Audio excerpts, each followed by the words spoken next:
Hello guys, आजच्या लेक्चरमध्ये आपण रसभेदी अध्यायामधला अत्यंत महत्त्वाचा पॉईंट बघतोय. तुम्हाला या अध्यायामध्ये काय विचारलं जाऊ शकतं? 6 रस दिलेले आहेत. मग त्या रसाबद्दल कोणत्याही एखाद्या रसाबद्दल SAQ किंवा एक रस आणि त्याच्या रिलेटेड दुसरे आणखीन क्वेश्चन ॲड करून LAQ पण विचारला जाऊ शकतो.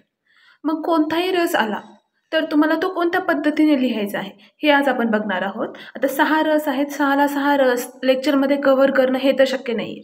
म्हणून मी तुम्हाला एका रसाबद्दलचे पॉईंट्स सांगेल. मग त्या पॉईंट्सनुसार तुम्हाला पुढचे सगळे रसांचे नोट्स काढायचे आहेत. आपण जसं ऋतुचर्येमध्ये बघितलं होतं, तुम्हाला मी एक ऋतू पर्टिक्युलर एक्सप्लेन केली होती, तुम्हाला पॉईंट्स पण सांगितले होते. मग त्याच प्रकारे होप्स तुम्ही ते पुढचे ऋतू पण कव्हर केले असतील आणि ते सगळे पॉईंट्स लिहून काढले असतील नोट्समध्ये. मग आजच्या लेक्चरमध्ये पण आपण एकच रस घेणार आहोत आणि त्याच्या रिलेटेड बाकीचे जे 5 रस आहेत त्याच्या नोट्स तुम्हाला स्वतःलाच काढायच्या आहेत बुक्स वाचून. फक्त मी तुम्हाला जे पॉईंट्स लिहिणं महत्त्वाचं आहे ते पॉईंट्स फक्त तुम्हाला या लेक्चरमध्ये सांगेल. ठीक आहे? हां, चला मग आजच्या सगळ्यात आधी तर स्टार्टिंग आपण अशी करूत की रसाचे पांचभौतिकत्व बघूत की कोणत्या रसामध्ये कोणत्या महाभूताचं आधिक्य आहे. तुम्हाला माहिती आहे सर्व इदम पांचभौतिकम अस्मिन अर्थे या न्यायानुसार प्रत्येक घटक हा 5 महाभूतापासून बनलेला असतोच. पण त्याच्यामध्ये पण कशाचं आधिक्य आहे त्यानुसार त्या घटकाची काही ना काही एक विशिष्ट स्वरूप बनतं किंवा त्याला एक नॉमेनक्लेचर देतो आपण. ठीक आहे? तसंच 6 रस आहेत, 6 रसामध्ये पण आपल्याला कोणत्या रसामध्ये कोणत्या महाभूताचं आधिक्य आहे याबद्दल पण थोडंसं डिस्कस केलं पाहिजे. जेणेकरून काय होईल, कोणताही रस आला तर तुम्हाला महाभूत अधिक्य ॲटलिस्ट पहिला पॉईंटच आपला महाभूत अधिक्य आहे ते लिहिता येईल. मग आता मधुर रसामध्ये पृथ्वी आणि जल महाभूताचं अधिक्य आहे. आता पृथ्वी आणि जल कसे आहेत, गुरु गुणात्मक आहेत म्हणून मधुर रसाला आपण गुरु असं समजतो. असं महाभूताहून त्याचे गुणधर्म पण आपण रिलेट करू शकतो. पुढचा आहे अम्ल. अम्लामध्ये पृथ्वी आणि तेज या 2 महाभूताचं अधिक्य आहे. नंतर लवणमध्ये जल आणि तेज महाभूताचं अधिक्य आहे. तसेच कटू. कटूमध्ये कन्फ्यूज होऊ नका, कटू आणि तिक्तमध्ये. कटूमध्ये काय असतं, तिखट असतं आणि तिक्त म्हणजे कडू असतं. कटू म्हणजे तिखट आणि तिक्त म्हणजे कडू. ही कन्सेप्ट आधी क्लिअर करून घ्या. ठीक आहे? आणि पुढं तिक्तला ते आकाश आणि वायू या 2 महाभूताचं अधिक्य आहे आणि कषायामध्ये पृथ्वी आणि वायू या 2 महाभूताचं अधिक्य आहे. मग आता तुम्ही हे लर्न करण्यासाठी क्षांभू अग्नी क्षांभू तेजः ख वायवा अग्ने हा वाला श्लोक पण लर्न करू शकता किंवा काही जणांनी ट्रिक्स पण खूप चांगल्या सुचवलेल्या आहेत. मग ती ट्रिक तुमच्या लक्षात राहील की नाही माहिती नाही, म्हणून तुम्ही स्वतःची काहीतरी ट्रिक तयार करा आणि त्यानुसार तुम्ही लक्षात ठेवू शकता. आता बघा मी कसं लक्षात ठेवते, तर हे 6ला 6 एकामागे एक येणारे नसेल आपल्याला लक्षात राहतात. मधुर आम्ल लवण कटू तिक्त कशा. मग मधुरमध्ये पृथ्वी आणि जल आहे हे आपल्याला माहिती आहे, कारण की मधुर हा गुरुगुण. मग गुरुगुण पृथ्वी आणि जल दोन्हीमध्ये पण आहेत. मग पृथ्वी जल, पृथ्वी तेज आणि जल तेज हे तिघांचं लक्षात राहिलं. मधुरमध्ये पृथ्वी जल, आपमध्ये पृथ्वी तेज आणि लवणमध्ये जल आणि तेज.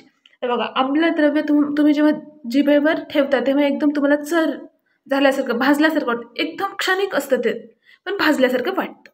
लवण तुम्ही मीठ जेव्हा खाता तेव्हा ते त्याच्यामध्ये तेज पण असतं. जिभेवर ठेवल्यावर ते चर असं आपल्याला जाणवतं, ते सेन्सेशन जाणवतात आणि त्याच्यातून पाणी पण सुटतं. मग लवण जल आणि तेज महाभूताच्या आधिक्यामुळे बनलेलं आहे. मग कटूमध्ये वायू आणि तेज हे दोन्ही पण अग्नीच्या रिलेटेड आहेत. तिखटमध्ये अग्नीच असणार. तिक्तमध्ये आकाश वायू आणि कषायामध्ये पृथ्वी आणि वायू. कषाय हा जड असतो, जडत्व निर्माण करतो जिभेवर. आवळा खाल्यावर कसं वाटतं, जड आपली जीभ तयार होते. आवळ्यामध्ये जरी आम्लरस प्रामुख्याने असलं तर त्याच्यामध्ये कषाय पण आपल्याला आढळून येतो. ठीक आहे? मी तर असं कोरिलेट करूनच लक्षात ठेवते, पण काही जणांकडे ट्रिक्स असतात, तुम्ही ट्रिकनुसार लक्षात ठेवू शकता. तर मग आपण सगळ्यात आधी मधुर रस घेणार आहोत.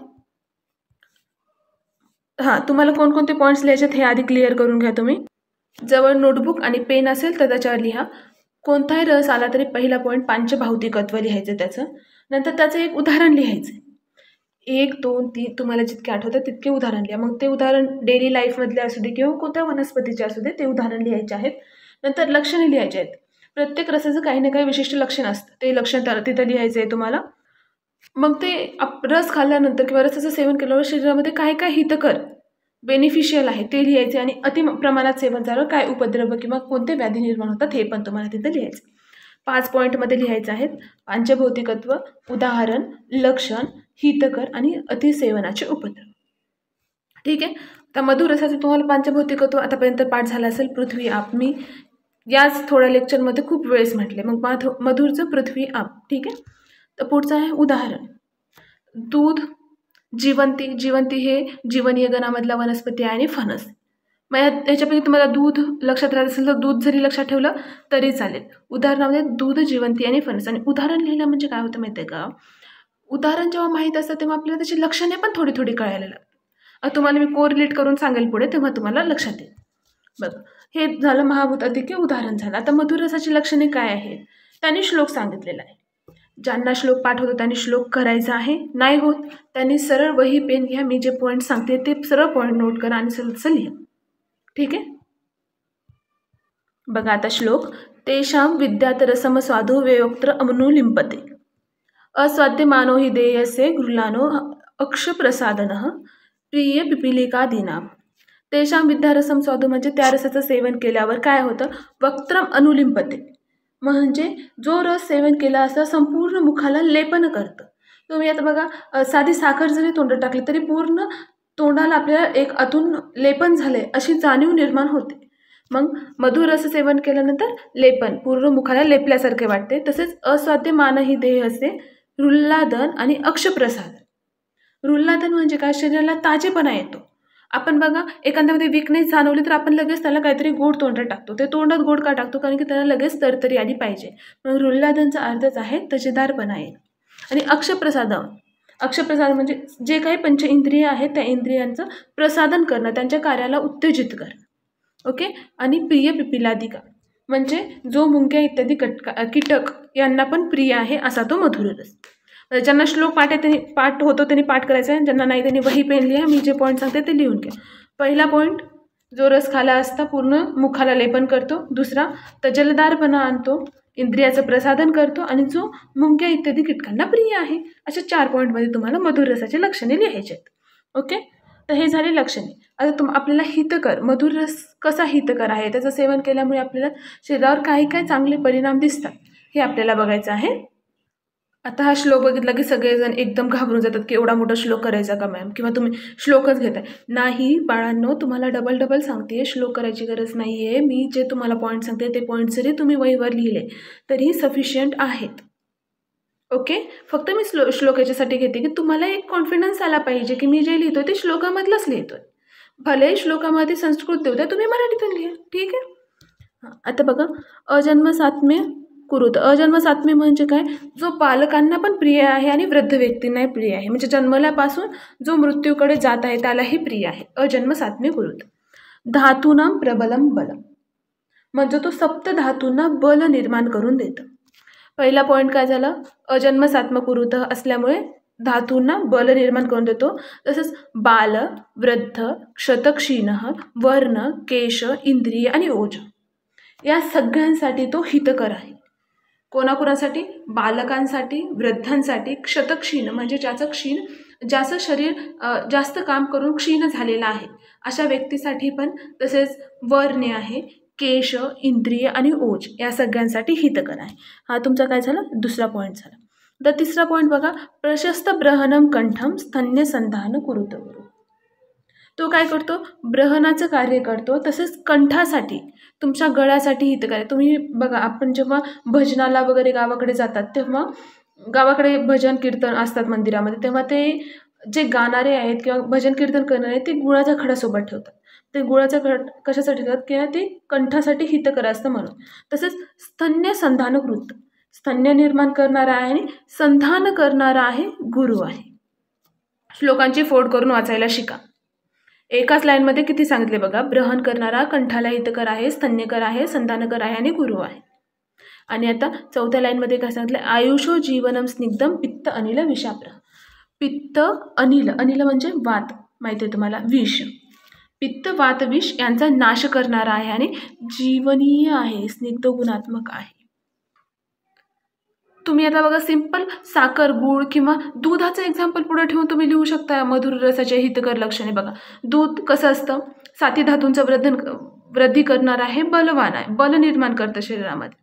मग तो दूध आपण बालकांना देतो, वृद्ध व्यक्तींना देतो, जो कृश झालेला आहे, ज्याच्यामध्ये ओझाचा क्षय झालेला आहे त्या व्यक्तींना पण देतो. तसेच ओज निर्माण करण्यासाठी दुधाचा वापर केला जातो. ह्या पॉईंटनुसार लिहा.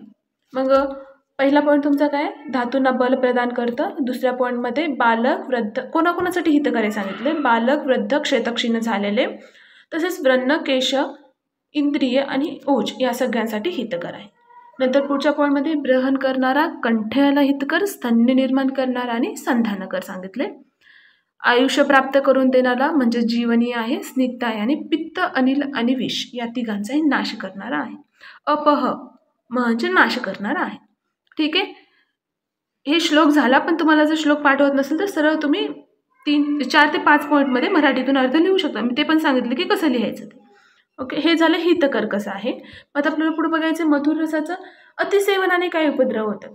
कोणतीही गोष्ट एका लिमिटपर्यंत चांगली असते, त्या लिमिटच्या पुढं गेलं की त्याच्यामुळे काही ना काही निर्माण होणार असतं आणि ते आपल्या शरीरासाठी चांगलं नसतं.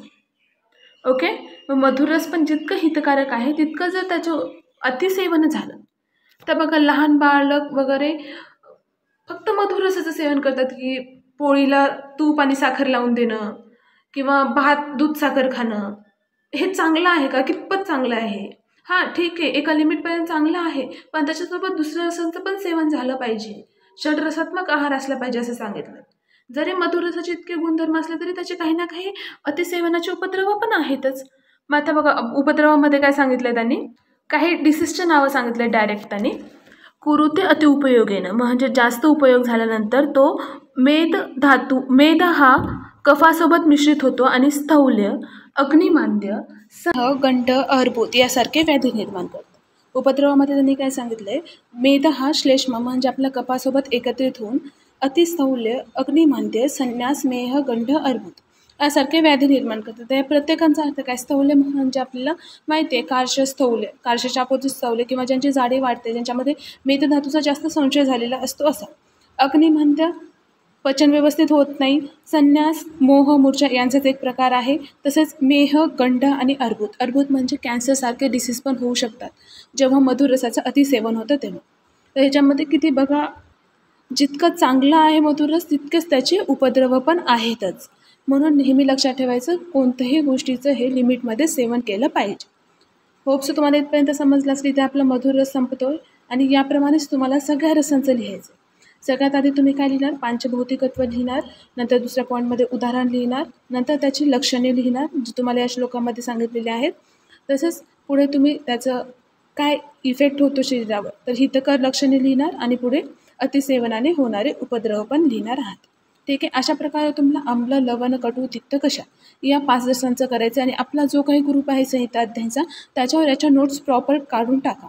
मी तुम्हाला म्हणते, शिकवते, नोट्स काढा वगैरे, पण मला नाही माहिती तुम्ही काढता की नाही. मग जेव्हा तुम्ही काढाल आणि ग्रुपवर टाकाल तेव्हा मलाही वाटेल की काहीतरी आपल्या शिकवण्याचा फायदा होतो, लेकरं करत आहे.